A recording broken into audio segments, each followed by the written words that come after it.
Selama Perang Marineford, Blackbeard telah mengguncang seluruh akal sehat para pengguna Devil Fruit yang ada di dunia ketika dia berhasil memperoleh kekuatan buah iblis keduanya sehingga menjadikannya sebagai salah satu karakter terkuat di dunia. Namun pernahkah kamu bertanya-tanya apa yang mungkin akan terjadi jika Luffy memakan buah iblis untuk kedua kalinya dan buah apa yang merupakan kombinasi sempurna untuk dipadukan dengan kekuatan aslinya? Ya, saya sudah memikirkan opsi terbaik dan buah pertama yang akan kita eksplor adalah kekuatan kedua Luffy yang merupakan salah satu buah iblis paling kuat dalam keseluruhan cerita One Piece. Tapi kekuatan kedua Luffy bukanlah dari buah iblis magma yang sangat kuat atau bahkan kemampuan gila dari buah iblis OP-OP Nomi milik Law. Jadi buah iblis manakah yang cocok dengan kekuatan asli dari Luffy yang sekarang? Baiklah, mari kita mulai dengan buah iblis Doku Doku Nomi yang merupakan pelengkap luar biasa untuk kemampuan karet Luffy dan kalian akan mengetahui alasannya hanya dalam beberapa menit. Tapi buah ini pada awalnya telah dimakan oleh penjaga Impel Down yaitu Magellan dan buah ini memiliki kemampuan luar biasa kuat yang sangat cocok untuk dipadukan dengan kekuatan Luffy saat ini. Dan jika kalian lupa, ini adalah buah jenis Paramecia yang memungkinkan penggunanya menghasilkan berbagai jenis racun. Selama Arc Impel Down, Magellan mampu menembakkan racun Hydra yang mematikan, membuat awan gas beracun raksasa dan bahkan mampu melepaskan Demon Venom menakutkan yang benar-benar dapat meleleh ke seluruh penjara bawah air. Sekarang mungkin kalian bertanya-tanya mengapa saya memilih buah iblis ini sebagai opsi pertama untuk buah iblis kedua Luffy, jadi izinkan saya untuk menjelaskannya terlebih dahulu. Bayangkan jika kita memberi Luffy buah iblis yang sangat kuat untuk digabungkan dengan buah iblis karetnya. Yah, mungkin sesuatu seperti buah iblis milik Kizaru, ya saya bisa membayangkan Luffy tidak akan sering menggunakan kekuatan karetnya karena buah Logia sering diasumsikan seperti kekuatan dari dewa yang sulit untuk disentuh. Jadi daripada hanya menggabungkan dua buah iblis super kuat menurut saya lebih baik untuk memilih buah iblis yang benar-benar melengkapi kemampuan dari buah iblis sebelumnya. Sekarang saya akan berasumsi bahwa Luffy memiliki kekuatan buah iblis keduanya sejak awal di mana dia secara tidak sengaja memakan buah iblis keduanya meskipun ada kemungkinan juga bahwa dia memakan buah iblis keduanya setelah Blackbeard menunjukkan bahwa seseorang dapat memakan lebih dari satu buah iblis. Apapun yang terjadi baik sejak awal maupun setelah Perang Marineford, Luffy punya banyak waktu untuk menguasai kekuatan buah iblis keduanya. Itulah sebabnya buah iblis Doku Doku Nomi merupakan combo kekuatan yang benar-benar sempurna bagi Luffy karena dia masih bisa mempertahankan gaya bertarung utamanya yaitu pukulan, tendangan, sundulan, namun kini dia dapat melapisi tubuhnya dengan racun mematikan sehingga setiap serangannya menghasilkan damage yang jauh lebih banyak dibandingkan sebelumnya karena racun yang dihasilkan dari buah ini benar-benar mematikan. Jujur saja jika kalian menyentuh benda ini mungkin seketika kalian bisa mati dan tidak hanya itu keberadaan racun di tubuhnya juga akan menjadi peningkatan pertahanan yang besar karena musuh sama sekali tidak berani menyentuhnya secara langsung. Dia juga bisa menggunakan beberapa serangan jarak jauh seperti bola gas beracun yang digunakan Magellan saat pertarungan pertamanya melawan Luffy. Selain itu dia bisa melakukan perjalanan dengan sangat cepat di sekitar penjara menggunakan jalan berbisa dan dia bisa menggunakan serangan racun raksasa yang dapat menghabisi seluruh kelompok musuh sekaligus, yang mungkin teknik ini akan sangat sempurna diterapkan selama pertempuran seperti di Pulau Marineford atau Fishman Island. Jadi bisakah kalian bayangkan saja bagaimana kuatnya Luffy di mana dia akan sangat jauh lebih kuat daripada cerita aslinya dan ada beberapa contoh spesifik di mana racun itu akan membuat hidup Luffy jauh lebih mudah khususnya ketika dia terlibat dalam pertempuran super panjang seperti bentrokan epik 12 jam saat melawan Katakuri atau Yonkou Kaido. Untuk pertarungan ini Luffy dapat menimbulkan kerusakan akibat racun dari waktu ke waktu di mana jika kalian pernah memainkan game seperti Pokemon, kalian pasti tahu bahwa penumpukan racun dapat membunuh kalian hanya dalam sekali serangan sehingga semakin lama pertarungan berlangsung maka semakin lemah lawan yang dihadapi Luffy. Contoh lain dari kekuatan ini yang membuat pertarungan menjadi lebih mudah adalah melawan pengguna buah iblis Ito Ito Nomi milik Doflamingo karena racun mematikan milik Luffy dapat dengan mudah melelehkan tali Doffy bahkan sebelum dia sempat memotongnya. Dan kita juga bisa bayangkan betapa gilanya si manusia racun dari Awakening Gear 5 Luffy.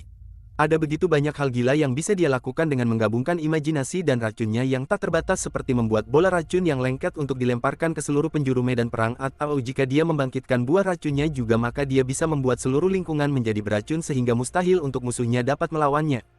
Namun ada beberapa kelemahan dari buah ini bagi Luffy. Pertama sama seperti Magellan ketika dalam sebuah pertarungan Luffy mungkin mendapatkan racun dalam makanannya sehingga membuatnya harus langsung pergi ke toilet. Tapi yang lebih penting lagi Luffy tidak suka membunuh orang dan racun mematikan ini pasti akan menyebabkan lebih banyak kematian dibandingkan di cerita aslinya. Jadi kecuali Luffy bisa membuat racun yang hanya bisa melumpuhkan lawannya saja sehingga karena kelemahan ini saya pikir ini bukanlah buah iblis kedua yang sempurna untuk Luffy. Itulah sebabnya Brain Fruit mungkin lebih baik untuk Luffy karena kita semua pasti sepakat bahwa Luffy cukup bodoh dalam setiap tindakannya namun jika dia bisa belajar dan mengingat semua hal luar biasa yang dia alami sepanjang perjalanannya maka dia akan benar-benar menjadi seorang yang jenius di dunia.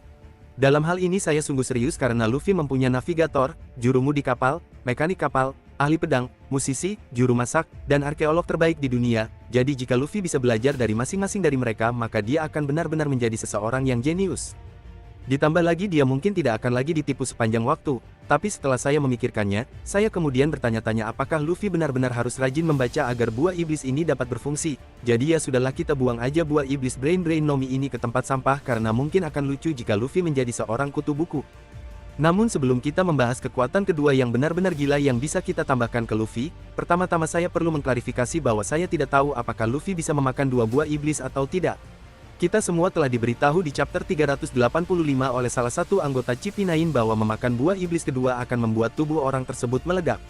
Hal ini mungkin terjadi karena roh dari buah-buahan tersebut tidak dapat hidup bersama dalam satu tubuh, namun sebenarnya kita tidak mengetahui secara pasti dalam hal ini. Itulah mengapa sangat mengejutkan ketika Blackbeard menunjukkan kepada kita bahwa dia bisa menggunakan buah kegelapan dan buah getaran secara bersamaan. Namun ada banyak teori tentang mengapa dia bisa melakukan hal ini, misalnya karena kemampuan buah logia spesialnya, atau karena Blackbeard mungkin sebenarnya dalam tubuhnya terdapat lebih dari satu orang, tapi menurut saya akan sangat lucu jika seseorang bisa memakan dua buah iblis. Ternyata rumor tersebut selama ini tidak benar. Jadi kembali lagi ke Luffy. Sekarang kita bayangkan jika Luffy memakan buah iblis ini dan melihat dia berevolusi menjadi Chop Luffy. Dan untuk menunjukkan kepada kalian betapa sempurnanya kekuatan ini bagi Luffy, mari kita kembali ke adegan di Marineford saat Mihawk hendak mengiris Luffy menjadi potongan keju Swiss, tapi untungnya saat itu Luffy sempat melempar bagi ke depan sehingga badut itu berhasil menahan serangan pedang dari Mihawk. Namun dalam skenario baru kita, Luffy tidak lagi membutuhkan bagi karena kekuatan Chop-nya benar-benar membuatnya kebal terhadap serangan dari jenis pedang apapun. Seperti tebasan, tentu tidak berpengaruh. Takut tangannya terpotong, tentu tidak. Bahkan gigitan yang sangat kuat atau apapun yang tajam seperti paku kini tidak lagi berguna terhadap Luffy, dan kemampuan ini sangat berguna bagi Kapten Topi Jerami karena jenis serangan seperti ini adalah salah satu penyebab utama dia terluka parah dalam cerita, seperti saat dia ditusuk oleh krokodil dan Katakuri atau saat dia digigit oleh Rob Lucci. Namun pertahanan yang luar biasa ini bukan satu-satunya peningkatan pada Chop Luffy, karena sekarang dia bisa terbang seperti yang kita lihat ketika Bagi berulang kali lakukan sepanjang cerita One Piece, namun dia dapat menggunakan kemampuan ini selama kakinya tetap menginjak tanah. Penulis One Piece bahkan menggambarkan diagram ini untuk menunjukkan cara kerjanya. Namun dengan gabungan kekuatan Luffy, jangkauannya mungkin akan lebih jauh dibanding Bagi karena dia bisa merenggangkan tubuhnya lebih jauh. Dan sejujurnya saya bisa melihat begitu banyak cara kreatif yang dilakukan Luffy untuk menyerang jika dia bisa memisahkan lengan dan kakinya sehingga dia bisa membuat musuh kewalahan dengan menyerang dari berbagai sudut. Ditambah lagi kemampuan untuk terbang dapat membantu kru Mugiwara yang pastinya akan berguna selama Arc Skypiea ketika kru Mugiwara tersesat di hutan. Luffy mungkin juga bisa naik kembali ke Arc Maxim dengan lebih mudah, yang berarti Enel bahkan tidak akan mampu mengeluarkan serangan terkuatnya. Meskipun begitu, Luffy mungkin akan lebih terganggu karena ketika dia bisa terbang maka dia memiliki kelemahan, yaitu ketika ada seseorang yang menendang bola liarnya.